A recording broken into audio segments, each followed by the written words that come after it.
it's Farida here, of course. I wanted to insert myself into this episode, not because I'm vain or anything like that, but I wanted to give some extra attention to this one, and I didn't want to take over the entire thing, but I wanted to give you a heads up on this. A good heads up is that this is an interview, or really like a chat between me and an old friend back in Saudi Arabia. We met each other there, and we just talked to each other for the very first time, and you're hearing the exact audio of us just reacting to each other. We haven't talked in 10 plus years, or whatever we say in the podcast episode. It was a very, very long time, and this was an extremely special moment. And I'm really happy that I have you all in the podcast to allow me to reconnect with some old, amazing souls and beings. I also want to give you a great, amazing, beautiful warning that if you have any kids around, you may want to hide them, hide your kids, hide your wife, hide your husband, because there are going to be some swear words. Now, if you're okay with your kids hearing that, then, go ahead, have them around. But if that's not something that you want them to hear, then make sure that you're listening to this episode with some headphones on or somewhere where they're not in earshot. I am really, really excited for this episode, and I cannot wait for you to dive in and enjoy it. And as always, if you have any questions or you have any comments, you can message me on Instagram at CyberFareedah, and I will get back to you because I absolutely love hearing your thoughts. So without further ado, let's get into episode number 4 of the Accidental Air podcast with my dear friend Hajara Shareef. Hello. Hey, how are you? How are you? Amazing. I haven't talked to you in literally 10 years or something. It has been 10 years? I was like, I think it's been 10 years. It has to have been 10 years. We're probably 12. Okay, no, then it's 11 years. Well, I'm 22. Well, if I was 12, you were 13. Oh, really? So whatever, 10, 11 years. Yeah, you're 97, right? Yeah, I'm 97. Yeah, I'm 98. So what have you been up to? What's going on? It's been 13 freaking years. I cannot. Right, dude. Not 13 we made it years. Here. 10, 11. We made it here. Yes, started with the bottom, now we're here. It's crazy. Are you in the U.S. now? Yes, I'm in Florida. Oh, you're in Florida. Okay. Oh my gosh. So when did you come back? When did you come back to Florida? When did you come back? I only came back in end of 2016. That's not bad, actually, because I've been here for about 8 years, I think. But interesting, readjusting to the country that you're from. Yes, we get into it. Yes. It's so weird. Do you have reverse culture shock? Yeah. I'm damn, I knew it was like that, but I didn't know y'all would really like that. Exactly. Okay. Wild. Absolutely wild up in here. And I'm in Florida, so it's extra insane. I could only imagine. I could only imagine. Wait, so where are you right now? Virginia, I'm in Maryland. We're close enough. We're close enough. Yeah. But yeah, I'm kind of getting tired of Maryland. But let's reel it back. How did you even get to Saudi Arabia? I don't even know this. So everyone listening, I don't even know this story. So that's actually a fun little story that my parents recently told us about. During Ramadan or something we were eating. Basically, they had just got a house in Florida. We were living here for a while, and then my dad got a job offer in Saudi Arabia doing exactly what he did here, except it was in Saudi. And, my parents being Muslim, they're like, oh, okay, cool. This seems kind of interesting. And so spur of the moment, they didn't even really think about it. He accepted the job. He left the States to go to Saudi. My mom and our neighbors packed us up, and we cleared it within a week. A week? Oh, God. Yeah. And so there was not much thought put into that. They just were I guess we're out. And our neighbors were okay. That is so totally random. I was 4. 4 years old. So you were there because I came when I was 8. So you had. So do you feel like your sense of identity is more Arab, or do you feel like it's Black or American? Like, what is it? Let me know. Let us know. Um, Little melting pot, because obviously my parents are Black, so I get the Black from them. But like aside from you and the few other Black people in Saudi, I didn't grow up around Black people. And the Mhm. Arabs were like, it's American, but like Black. So, Right. so It's not really American. yeah, they're like, yeah.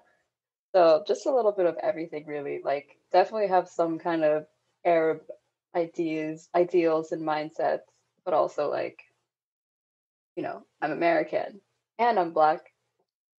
I'm all over the place. I don't know who I am. Exactly. That's how I feel. That's why I put the thing like the accidental Arab, because I just feel like when I came back to the States, I'm jumping a bit, but I'll go back to our childhood. But when I came back to the States, I was like in a college campus, and I was walking to class, and there's this Arab guy who stopped me, and he was just like, "Are you Arab? Because you like walking and like acting like an Arab." And I was like, "What the fuck does that mean?" But I did not have a chance. I wish I just, stood there and just asked him like, why, what do you mean by that? Because honestly, the class could have waited, to be honest. But I Yeah. didn't get to do that because I didn't want it to be the top of my game. I wanted to get in the class early and blah, blah, blah. So I didn't really ask him because I didn't think it mattered that much. And I only realized what he said until later. So I don't know, it's just like a weird hodgepodge of identity. So, did you, the first school, because I know we were in Minarat together, but was Yeah. that the first school you were in, or what do you remember? So I don't remember the names of them. I know at one point I did go to Nejd for like a hot second, but it was like mostly just Menara all the way through, like from kindergarten. Like I think I jumped from 2 schools at the beginning and then to Menara for kindergarten and gone through until actually the 7th grade, at which point, you remember Samaya? Yeah. Her mom was doing online school with the University of Missouri for her.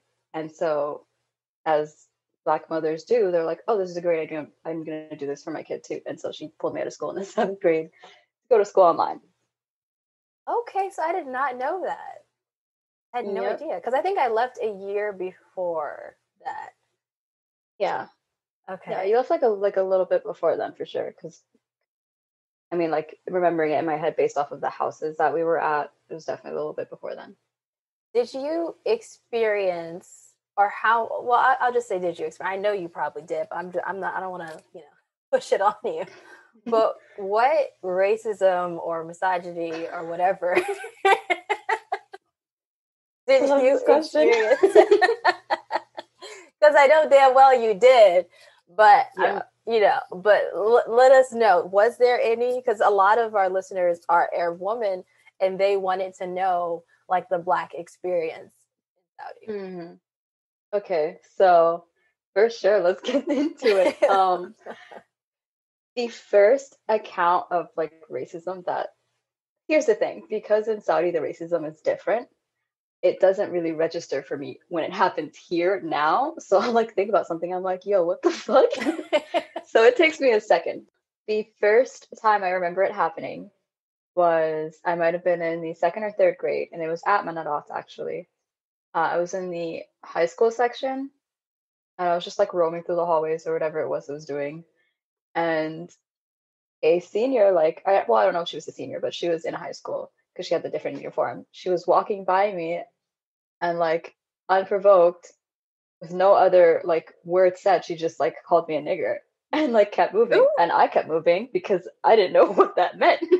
and so, and so it took me until, like, 5 years later or something. And I was like, oh, cool. Interesting that that would happen.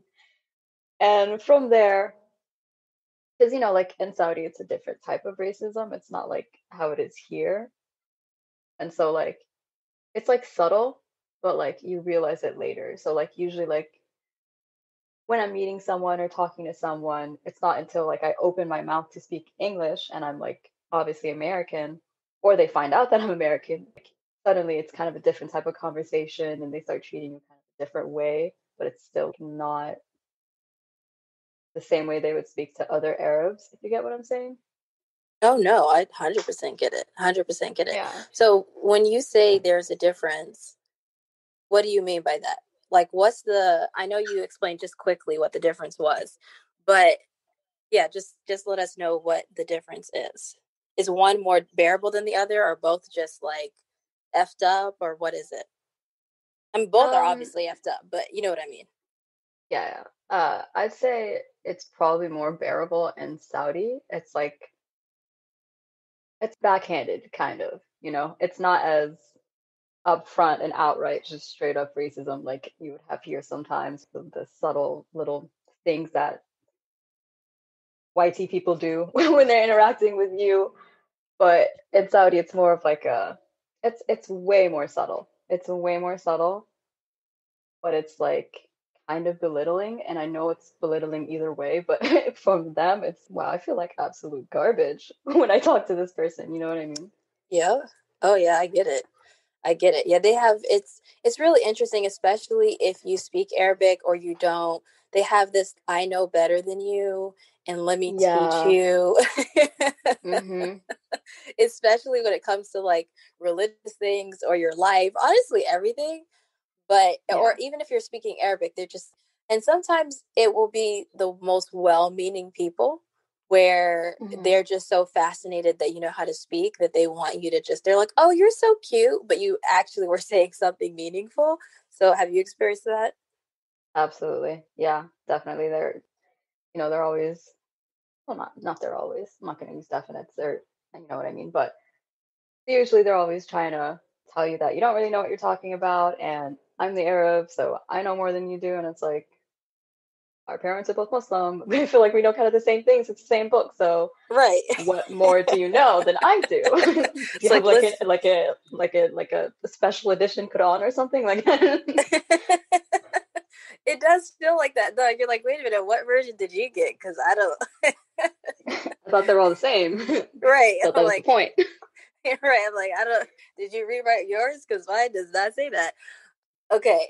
So you said that most of the time you're in minarets, right? Yeah. When you were there. So how did you like it? Because I know you were there all the way up until you said seventh grade. So how did you like the environment? Did you think that it was, yeah, just how did you like it? Benadot, honestly, I kind of liked it. I actually really did like it because I feel like it was one of the few schools where all of the black kids did go if they were there, you know. And it was like a really huge melting pot. Like I remember we had like a lot of white kids, a lot of black kids, like different, like all of the different types of Asian kids, along with the Saudi kids.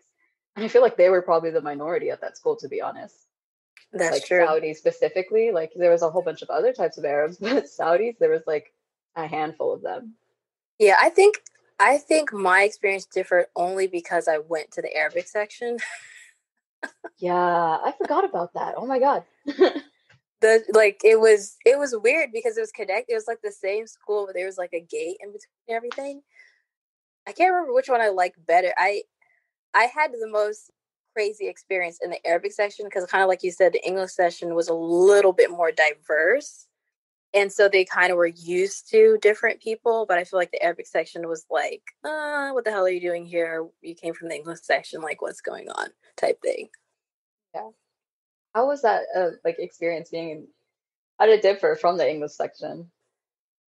Well, the English section, I was in my element. And because I've Mm, always been like really confident, so I was in my element.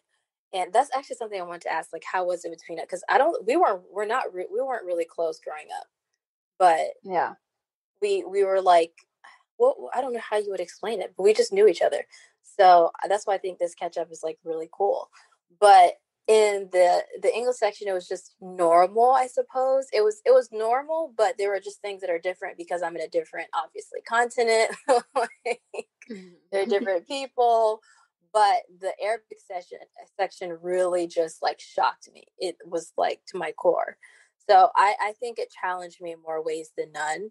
But I am happy that I was at, in that section as well. And it's like a really valuable skill though, because my parents pulled me out of school in the seventh grade, and whatever Arabic that I did know deteriorated because I all of my friends spoke to me in English. I spoke to my friends in English. My parents don't speak Arabic, so like my Arabic now is, you could say, close to gone, and it's like a very valuable skill to have to speak another language and Arabic for that fact. So I think that was pretty cool. At least a good move on your parents' part to put you in the Arabic section for the education, probably not for the experience. Yeah, they really were just like, "Hey, we want you to learn Arabic." Do you feel like a part of you wants to learn it? Oh, absolutely. I yeah, I have Duolingo on my phone. I try to practice it sometimes, but right now I'm learning Spanish. That's so Arabic is Ooh. taking the back burner because my boyfriend is Venezuelan, and it's been about three holiday seasons that I've spent with his family, and every time his mom's like, "The clock's ticking. When are you gonna learn?" I'm like, "I swear I'm trying." It's like, don't worry, I got it. No, yeah, it's that's actually funny enough. That's one of the languages that I wanna, because my grandmother is Panamanian, and I want to make sure that I'm brushing up on my Spanish. So I'm trying to keep the Arabic, brush up on the, not even brush up the Spanish. I don't really know anything, but okay. We learned French. Do you remember French? Is that a part of your vocabulary now, or you're like that was just in school? Kind of. It was just in school, but I do understand for the most part when people are speaking. So it's another language that I want to revisit. Yeah, I feel like I left the school a little bit earlier, so I didn't get that whole that I remember it, but it's not enough that I would understand anything. I remember like doing the numbers and then the song that we used to sing, which I don't know any of the words to. Hmm. Do you remember the words to the song that we used to sing in French class? Yeah, it was like about a hippopotamus. It was like Salute to the hippopotamo or something. I I feel like don't that think was I'll so forget it. My brother used to like, because I would practice it at home, and my brother would like bully me and sing it back to me in a really stupid way. So I don't think I'll ever forget it. Oh my gosh, I totally forgot what it was about. I just remember us doing that. Okay, so now for like a little bit of the juicy part. Do you Hmm. remember how I was during that time? And then I'll tell back to you how I remember who you were at that time. I think so. My impression of you, because I remember like kind of towards the end there, like before you left, we had started to hang out together like a little bit. So it was a different, I had a different idea of you then. But I think before then, if you were, not just you, I'm saying for anyone who I interacted with, if you were Black American, I did not want to associate with you because I didn't want anyone to tell my mom anything about me because I was up to no good at all times. So I also just assumed that if you were Black and American, then you were like a saint essentially. So I guess that's kind of how saw you for a minute. But then there was a time where we were hanging out with, okay, well, you know the two sisters, D and S. Yes. Yeah, there was a time where we would hang out at their house, like you and I, and we would be at their house and hang out. And we were like, it was just some serious crackhead energy up in that room all the time. And so during that time, I was like, oh, okay, this girl's like cool. But Oh. towards the beginning, definitely thought like, let me not talk to this person because I don't want my mom to find out anything she shouldn't know about. That's so funny because I remember you being very standoffish. I felt like you just didn't like me or you just didn't know me. So I was like, I'm leaving this girl alone because or that I wasn't a part of like, oh, that's another thing that I wanted to ask, like the popular crowd. So is there, because I felt like in the movies, like in high school or like middle school movies that are set in the American school, the popularity is kind of different than how it is in Saudi. Would you agree? Yeah, absolutely. So in your words or experience, how different is it? I don't know, really. I guess I would say like, well, well, honestly, I can't really speak too much on how it's like here in the States because I didn't have that experience, like based off of only like the movies that I That's saw. true, because I don't know either. Um, I'm basing off of exactly, movies. Sorry, y'all who's listening. exactly. We don't know what the hell we're talking about, okay? We just watch movies and we're like, oh, that's how it is. Yeah, no, it would seem more like at least popularity in Saudi valued, I guess, education, physical strength, and status of as opposed to like just how cool or trashy or jockey the person was. You know what I mean? Yeah, I agree. That's literally the same exact thing where there wasn't, and especially because we were in private school and we're all wearing the same uniform. So Hmm. the only thing different between us was like our accessories. Exactly. Our I mean, accessories and like physically. how cool and funny was that person? Yes, exactly. So, I mean, I remember in the Arabic section, there's just one girl who would change her bag every month, like her entire accessories. So not just her bag, but her pencil case, just everything would change every single month. And she just doesn't want to be caught, dead in the same thing as last month. And we were like, you must have a lot of money. Yeah. I mean, So that's a pretty big flex for middle school. I know we were like in sixth grade or something. Actually, no, maybe fifth grade, because sixth grade I feel like I was in English session with you. And Yeah. yes, I remember us being like not so close in the beginning, but then you came over for a sleepover one night and Hmm. we had like a really good time. I believe we had Hmm. a good time. And like you said, it Yeah. was crackhead energy. Like Straight up. it was hopefully it's not offensive to anyone, but we did not give a sugar. I mean, we were just off the chains. Like I'm surprised that your parents like didn't try to smother us because we were probably really loud and annoying. we were, and it's so funny because I guess that was the one time that I could have that much. Well, because I'm not very loud. I feel like I was. I don't know. Let me ask them. I don't remember being loud all the time, but I feel like they're just like, this is the one time that she's this loud, so we'll just leave her alone. My main thing, the main rule in the house was like bedtime was for my parents. It wasn't for me. Like it was them going to sleep and me having to shut up because they're going to sleep.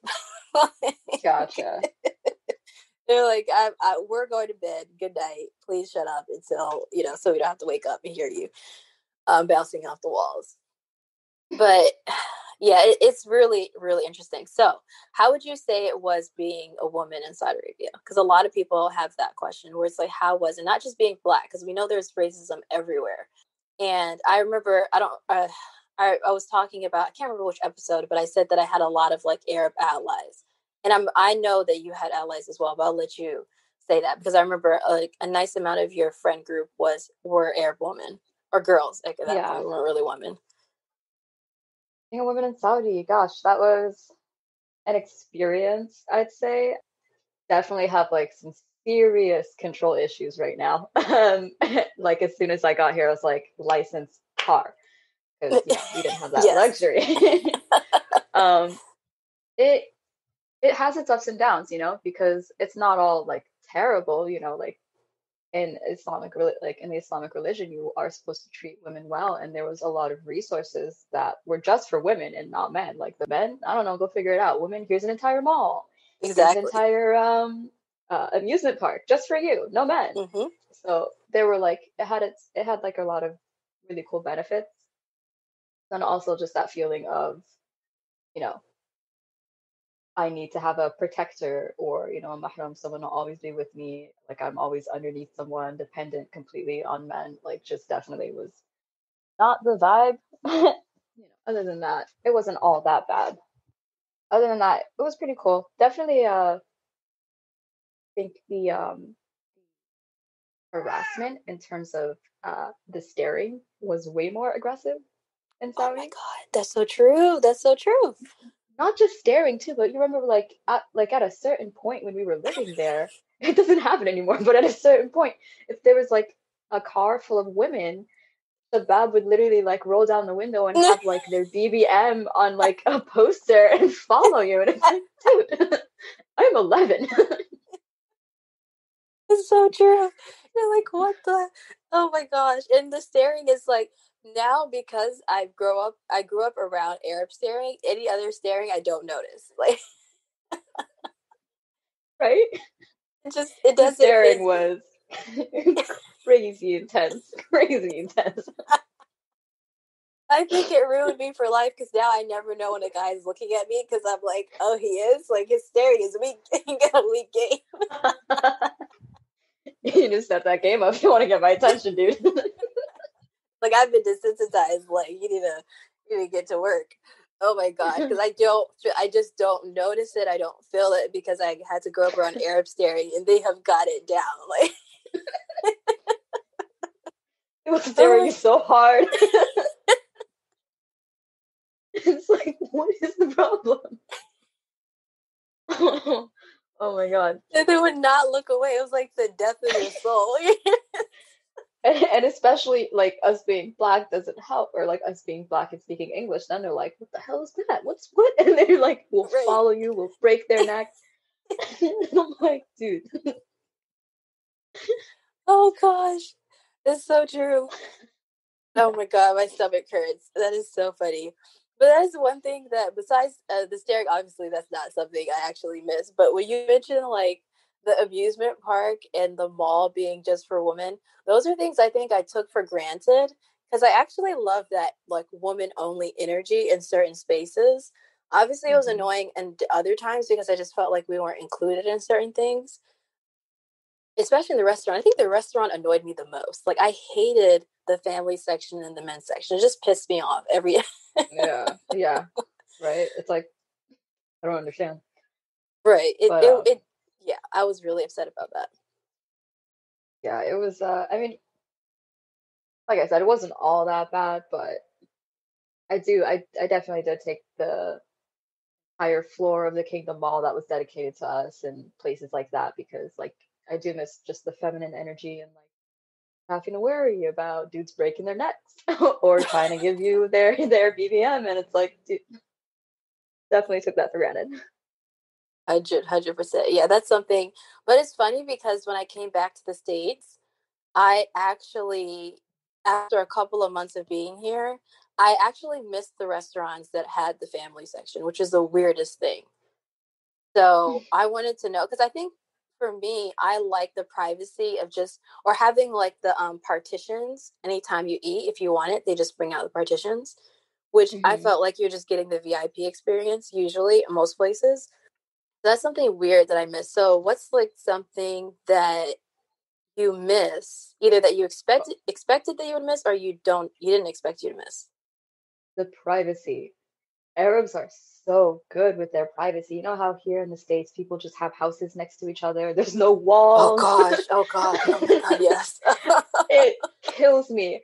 When I buy a house, I'm getting it built like an Arab home. You will not see Yes, into my house. This is my backyard. If I want to walk out of my house with no yes, clothes on, I should be allowed to absolutely no do clothes. that. 100%. But it's the privacy, like with the food and the restaurants, even the bathroom stalls.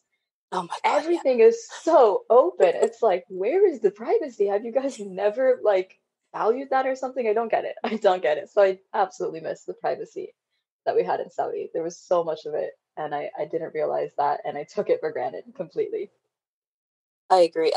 Honestly, that's my biggest pet peeve. And just like you said, actually, I'm gonna share you a link. They build houses like they do in Saudi in America. Oh, that's fantastic. I know, and they're actually builders that have built in Saudi as well. That's So really they have, cool. I know, so they have experience literally building in Saudi, and then they build on the East Coast. I don't know if they do, I think they do East Coast and West Coast of the states, from my understanding. But I mean, if you have enough money, you could probably figure something out, you know? That's the goal. That is the goal. Right, right. That's the goal is like to make enough money that doesn't even matter.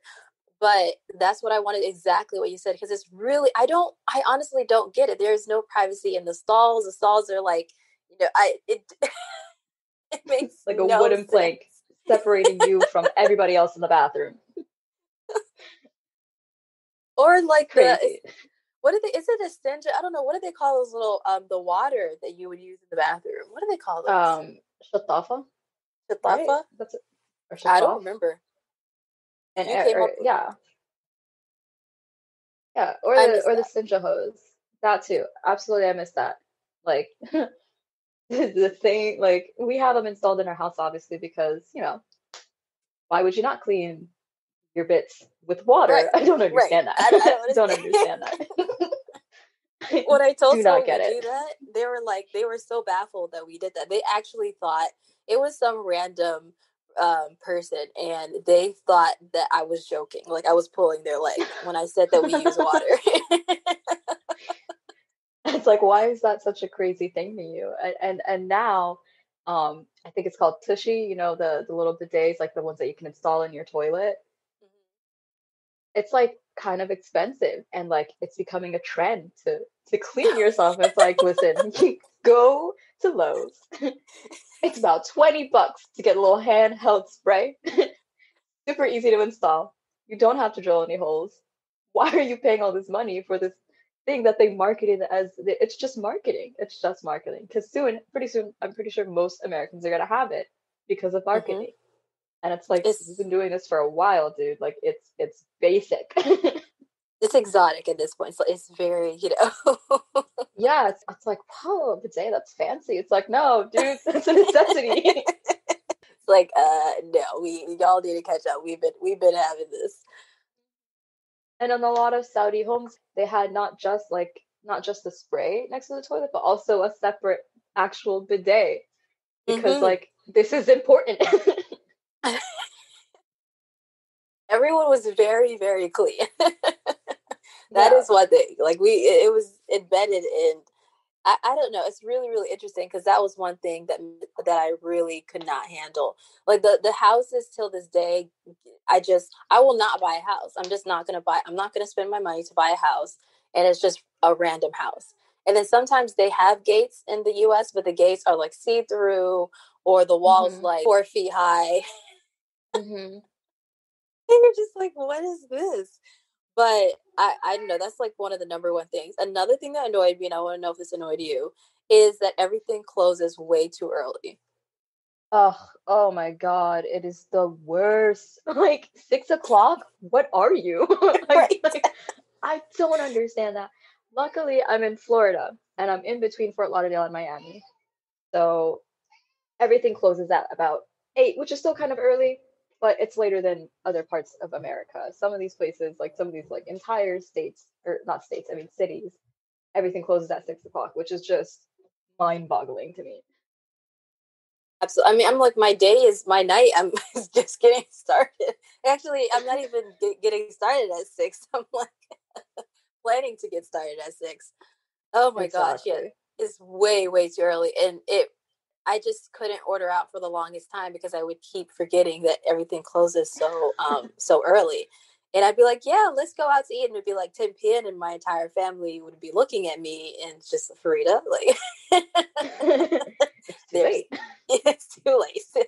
They have closed a long time ago. And even the ones that are open is not gonna be the ones you want. Oh So no, it's only like McDonald's. Oh, that's a difference.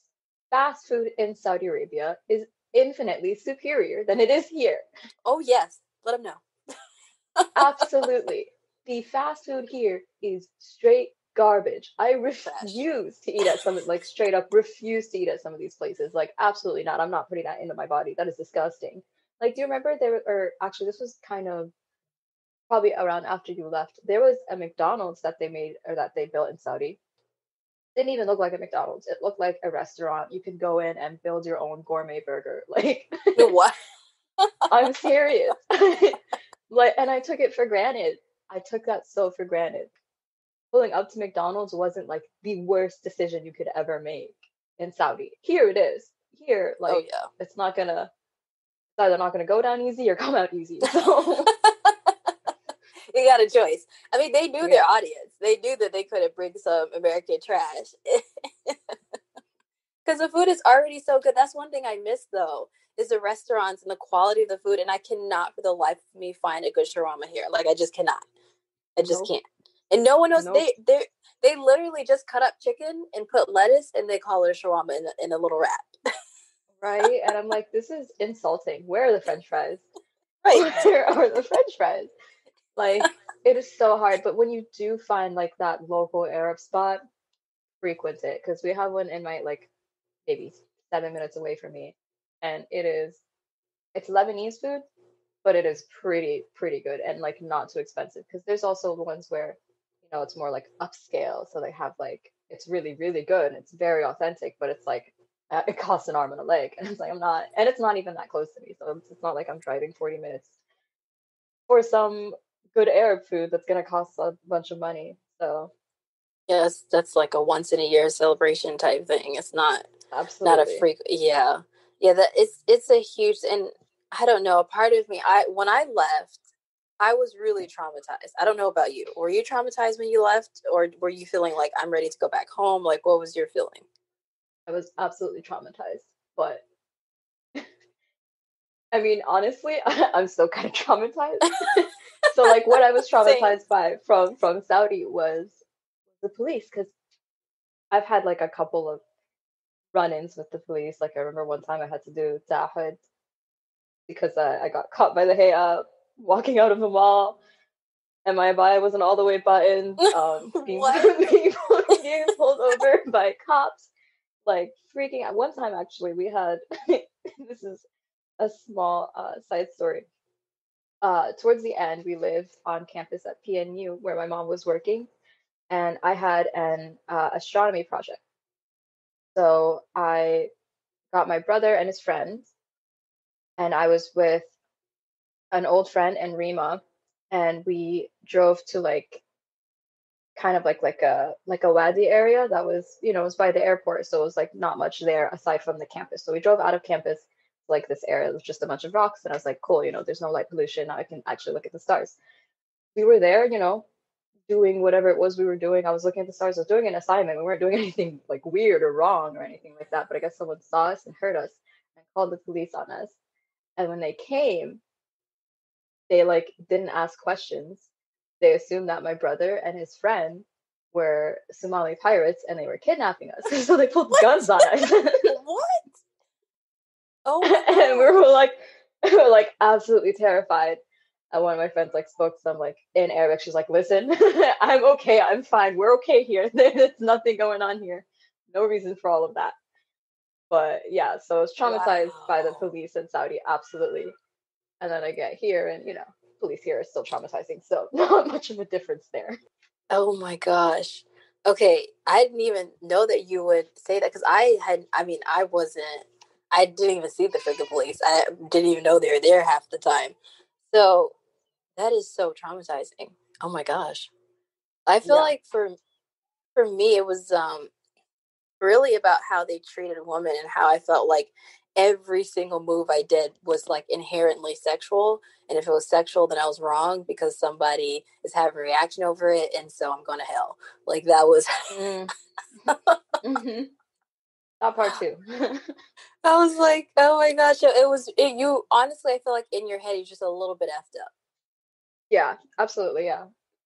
That came, it came from obviously growing up in Saudi, but also, no, not to talk bad about my own mother, but also from her too. So I took Oh, that more yeah. of like as a family issue as opposed to an issue related to the country. But yeah, definitely it did add to it. Oh yeah, 100%. I mean, it's like we all have some type of trauma we have to heal from. Because if it wasn't a trauma from Saudi, it'd be trauma from something else. Like it's going to be filled Exactly. by something. But Yeah. it's a really interesting position. So how do you feel? Like, are you happy that you had that experience? Like living there for how many years were you there? I think 12. How do you feel? Like, do you like that happened? Would you take it back? No, I'm actually very happy that it did happen. Not to bash Florida girls, but there are a few of them that I actually like, so I think it was good for character development. A little bit more cultured now. So I definitely wouldn't take it back. Would I move back? Probably not. Would I go visit? Absolutely. I think I did actually once after moving back. I like it. It's where I grew up. I went through like most of my formative years there. So, it's home in a sense. And I'd absolutely love to keep visiting. I agree. Same here. Like, I honestly wouldn't mind moving back for like maybe 5 years or something.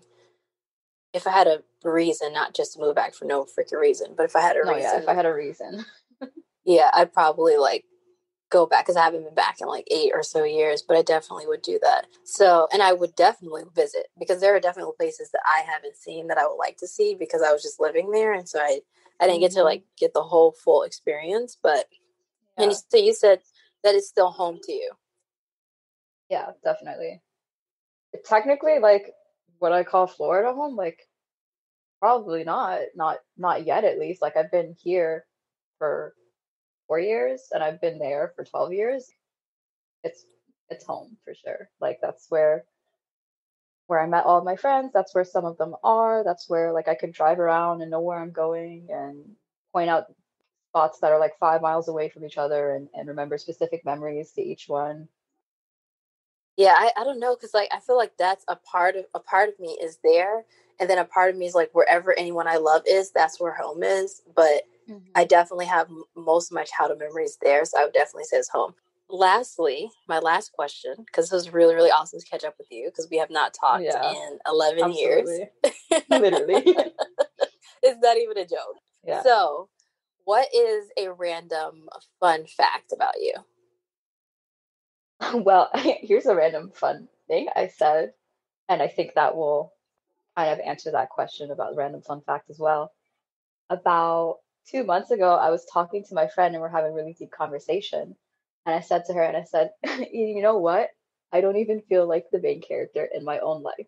And I know that sounds kind of depressing. It's not. It's really not. It's like how I am. I like not fussing. I'm kind of like a simple kind of person in a way. Like I'm not really super fussy or anything like that. And kind of really laid back. Like when it comes to myself, I'm like, whatever, dude. Like I'm a Virgo, so when it comes to myself, I'm like, all you need to do is make sure that you can be successful, so that you can take care of the people around you. And like that's like my driving force. So I guess that's a fun fact that I don't feel like the main character in my own life. I don't think I've ever heard of that, and I absolutely love that. I suppose my quick random fact is that I don't. I like savory food more than I like sweet food. That's my quick random fact.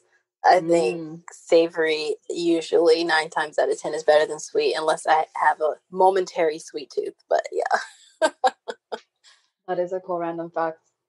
I see it. yes, it Definitely had a is. sweet tooth growing up, but as of like where I stand now is like kind of in the middle. Yeah, it's just those dinners are just too good. They're just too good. Love me some food. I know, me too. Well, thank you so much to you, not the main character in your life, and Martha for Thank being you. This here. is really cool. I know, I know. I'm so happy to have you. We should definitely I think I only have your Instagram, so we should like exchange numbers actually We don't and have keep each somewhat other's in number. touch. Yeah, I don't think so. That's third random fact. We do not have each other's number, but we do follow each other on Instagram. This is very Gen Z of us. Yeah, it really is. You know what? Yeah, we'll exchange number after this. But Yeah. I appreciate you. And I actually did not get your name in the beginning. So now you get to tell Oh, everyone who this mysterious because I know the main character was kind of like talking. So who's the side character that's talking? this is Hajra Shareef. I'm 22 years old and I live in Florida. Yay! This was awesome. Thank you so much.